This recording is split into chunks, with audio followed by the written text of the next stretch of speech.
It's time to go back to school. From the programs your kids are getting excited about, I learned a lot about what I wanted to do, to the state-of-the-art systems keeping them safe. I literally can get in contact with the front office through the use of my badge. WTOC is going inside the classroom to make sure your family is ready. Thanks for joining us as WTOC goes back to school. I'm Mike Seela. And I'm Dawn Baker, and we're here at Savannah-Chatham County's Hess K-8 school, getting a feel for what it'll be like when students return in just a few days. But before they can take to their desks, they need to catch a ride. Sean Evans has everything you need to know about getting your kids to and from school. Driver vacancies is definitely an issue that the Savannah-Chatham County public school system is up against, not unlike other districts around the state and country. And just like last year, the district will be leaning on the help of teachers and coaches and any other certified staff to help fill gaps. I'm certainly with working to maximize the number of drivers that we have and minimizing those routes. Where can we reduce stops? And that's why it was so important for us to get the information back from the survey. Routes were published on the school district's website this week so guardians can see if their students was changed. We are always reviewing our routes to try and optimize them. So if we find that that is an option, certainly we will come back and just sort of say, you know, maybe we could do more, but it would require a significant number of drivers so that we can be certain, because we don't want to say yes we can only to find out no we really cannot. As far as driver recruitment goes, Perkins says the district is attending job fairs in the community and regularly advertising job openings with hopes of filling those positions. And then we do daily interviews. We have, if there's one application, that one application will get an interview as quickly as possible. And coming up in just a few days, on August 2nd, Perkins says the school district will be doing what they call live runs, which is where the school buses will run their morning routes, pick students up at their designated stop, actually take them to school, and then circle back to the stop so students and parents can get a feel for how the process works. Making sure your child is safe at school is the #1 priority for school districts. That's also the #1 question many schools are receiving from parents and students since the latest tragedy at the elementary school in Uvalde, Texas. Liberty County has put in a state-of-the-art security system that will be up and running in all of their schools when they start this year. This is live in the band room. Liberty County Superintendent Dr. Franklin Perry showing us the new cameras that are installed in every classroom in every school. With a touch of a button, he can pull up any classroom with video and audio. We have every building, every room, we have those cameras. And that's live. The advantage to that, you take the situation in Texas. I can sit here, I could have told them where the shooter was, what was going on in that classroom. It's live. Under the new security plan, school teachers and staff members will have a panic button on their ID badges. We have equipped all of our staff members with badges through Centegic's Crisis Alert System. Every school employee will have to wear a badge with a button that they can push if there is an emergency. That will immediately alert school police and administration to where that alarm is going off. Administrator or staff members presses the button. This is a lockdown. This is a lockdown. If the panic button is activated, you will see lights. You will hear messages. This is a lockdown.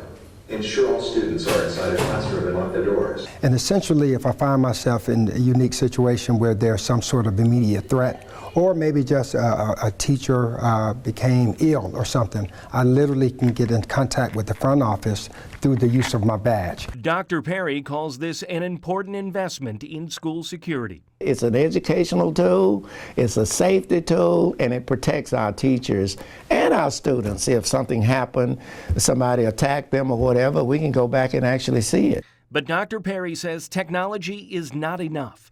He needs parents, students, faculty, and community members to be proactive. We had to go to them and say, look, we need you. If you see something on Instagram or you see something on Snapchat, that you think it would be harmful to somebody, let us know immediately. You're not a snitch, you know, that's how we protect each other. Dr. Perry also wants to see more compassion, stop the bullying, and try to get students the help and resources they need. If we see somebody depressed or whatever, somebody's got to jump in and try to help that person. So we're focusing on getting our students, our teachers, our parents, everybody to just show more love. And we think that'll make a difference. We really do. Mass shootings, 2 years of a pandemic, lockdowns, grieving over the loss of loved ones, and everyday traumas have taken a toll on all of us, especially our children. As we begin this new school year, I decided to get some tips from an expert to help families deal with any mental health challenges they might be facing. Here's Felicia Anderson, a licensed, certified social worker. 1 out of 5 youth have a mental health disorder, and that was pre-COVID. So I can only imagine what that looks like now. And we as a nation, and specifically I just want to talk about our Savannah community, we have seen firsthand how trauma negatively impacts our children, and how those adverse childhood experiences can influence their behavior in all aspects. So whether it's in the community, in school, we've seen violence in our neighborhoods, and a lot of that is due to unresolved trauma, mental health. And so it definitely is impacting all of our families, all of our children. And as we continue to learn and increase our understanding, it will help us be able to respond in better and more therapeutic ways. What can parents do? They're in the homes with their kids a lot. Is there anything that they should be looking out for, changes with their children that might let them know that there's something bigger going on that needs to be addressed? Yes, absolutely. I always encourage parents to not only focus on the child's behavior, but focus on your response and how you perceive that behavior. And so instead of correction all the time, let's see if we can build a connection, because sometimes that attention-seeking negative behavior is really your child seeking that connection. Instead of us thinking what is wrong with our child, what is wrong with these kids nowadays, right? I like to think I'm not that old, but even now I'm like, oh child, these children nowadays, they're a handful. So instead of saying that, what's wrong with them, what has happened to them? That's true. That change in perspective will absolutely impact how you perceive the behavior. So again, I encourage parents to start with how you perceive the behavior, connection instead of correction all the time, instead of what is wrong with you, what has happened to you. But some simple signs that you can look for is if your child is increasingly irritated or frustrated, that can really be a sign of depression or anxiety. Oftentimes as parents and adults, we think that a child who's experiencing depression or anxiety, they're sad, they have a solemn demeanor, but a lot of times it's irritable, it's frustrating, because they may not have the words and the vocabulary to express their emotions in a healthy way. If you have a child who sleep it has increased, or they're not sleeping at all, or they are showing signs and symptoms of being scared to go to places. I know even with, we talk about COVID, but there has been increased media exposure of gun violence. And if you have children who are typically excited to go to public spaces but don't want to go, that may be a conversation to have with them, to check in with them. Thanks to a partnership between Loop It Up Savannah and the Savannah-Chatham County School System, we met in the mindfulness zone at Juliet Gordon Low Elementary School. It's an area where children who need mental health counseling and support can get it. The hope is these resources will be offered in all district elementary schools. We have also posted on our website mental health resources for children and parents in Georgia and South Carolina. Ms. Anderson also shared many more valuable tips for families and educators during our conversation.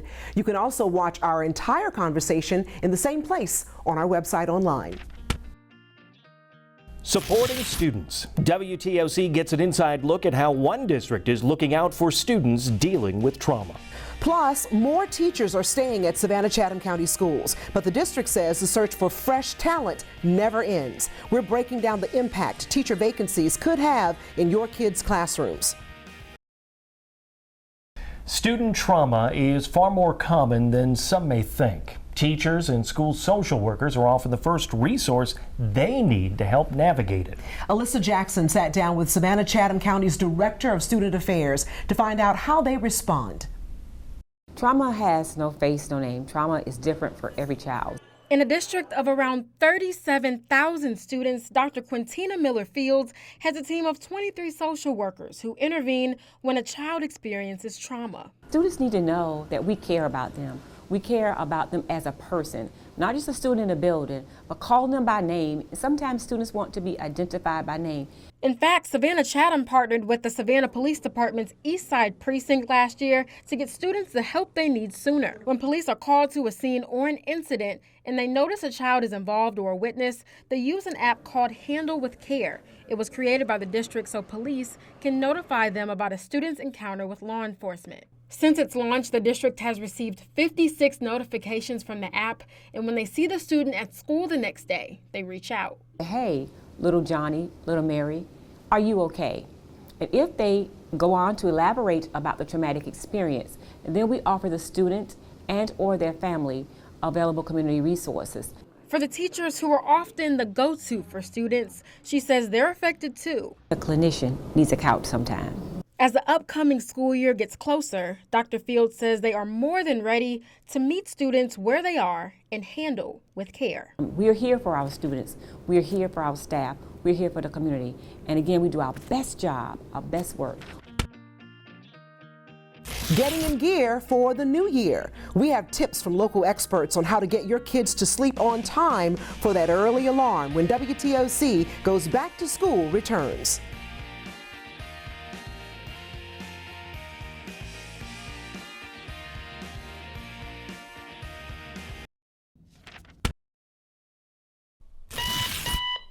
It's a sound your child might not have heard in months, and the first day of school shouldn't be the first time they hear it again.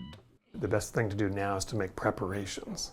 One of those is to help them regain their normal sleep cycle. South Coast Health pediatrician Dr. Keith Seibert says reestablishing school-time routines is as important as getting kids their back-to-school checkups. Parents can help prepare children for that earlier in the night by limiting kids' screen time well before bedtime, by serving a healthy meal at dinner time, and by creating a quiet sleep environment.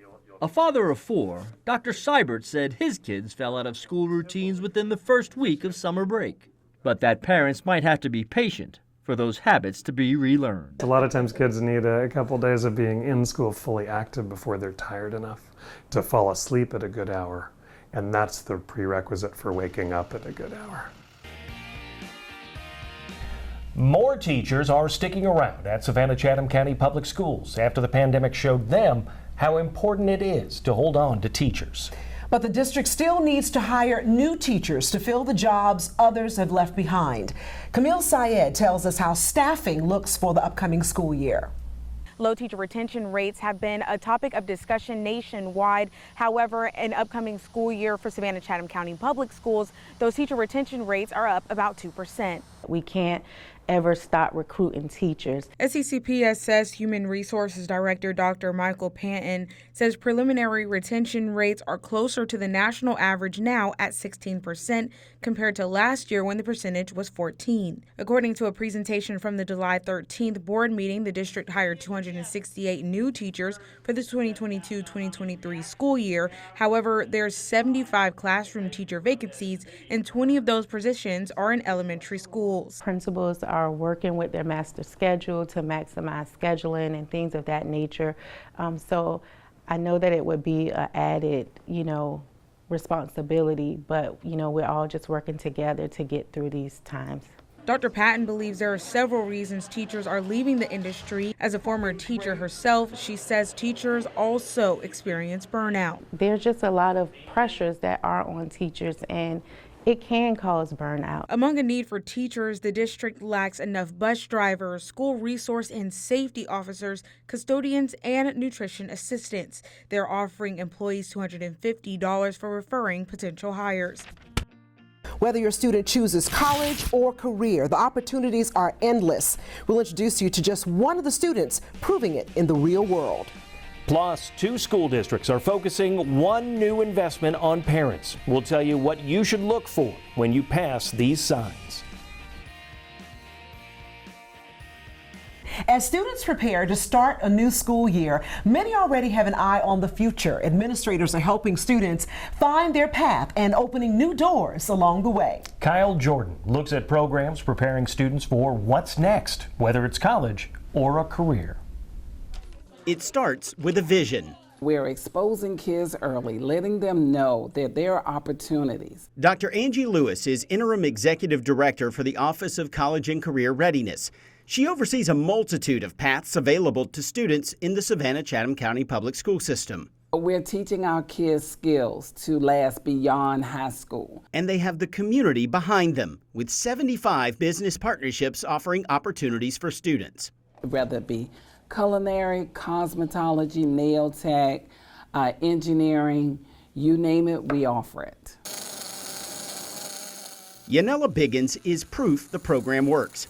That looks fantastic. Weld quality is on point. She graduated from Woodville Tompkins High School in May. I learned a lot about what I wanted to do, especially in the program. She joined a welding class during her sophomore year. When I first got put in the class, I was like, this is just a GPA class. I was not really looking forward to it. But as soon as I started welding and get behind that rod, I was really in love with it.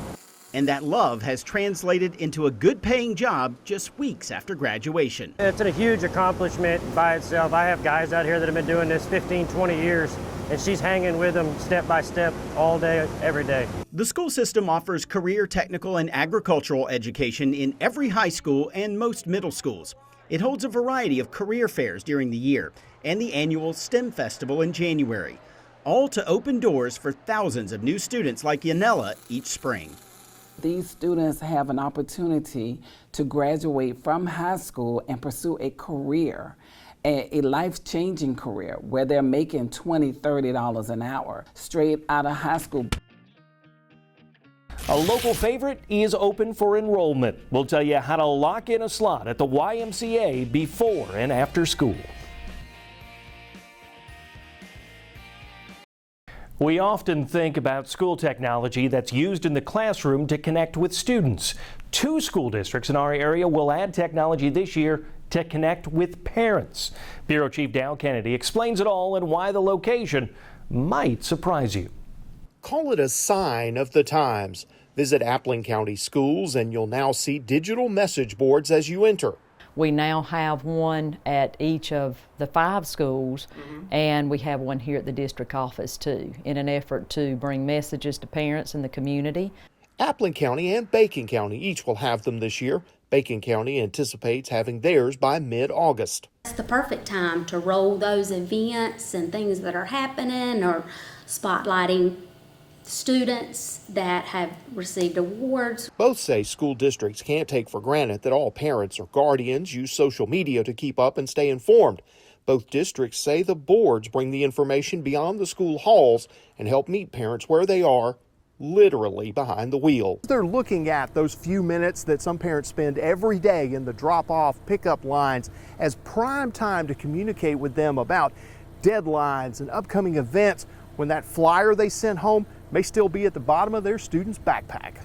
If you know what's going on in your child's school, that's the key, to know what's going on. Heading back for a new school year is not only an adjustment for students, but also for parents, especially those working 9 to 5. That's why the YMCA of Coastal Georgia is gearing up to help take a little stress off parents and provide an educational and fun opportunity for students both before and after school. Sam Bauman explains. The YMCA of Coastal Georgia has plenty of offerings for families over the summer months. But as the school year approaches, they're gearing up for one of their most popular. Our program is called Y-Base. Y-Base, or YMCA Before and After School Enrichment. Our program starts as early as 6:30 in the morning, and it will end when the school bell rings. It resumes in the afternoon when the school bell rings until 6 o'clock p.m. in the evening. Helping working parents get their kids to and from school, but also doing so much more. It's not a daycare. We have learning enrichments, curriculums. We have fun. They are safe. They go outside. They do different learning centers. They just have a good time until their parents are able to pick them up. This year, because some of the things has changed with COVID, it lifted, we're hoping maybe we can get back connected with the families, more connected with the parents. So, how long do you have to get registered? There's not a time when it's too late, but yes, this is a time when it's too late. Meaning? The registration will be open until the site meets its capacity, which a number of Chatham County K-8 schools already have. So, if you're interested, please go online to the website. In Chatham County, Sam Bauman, WTOC News.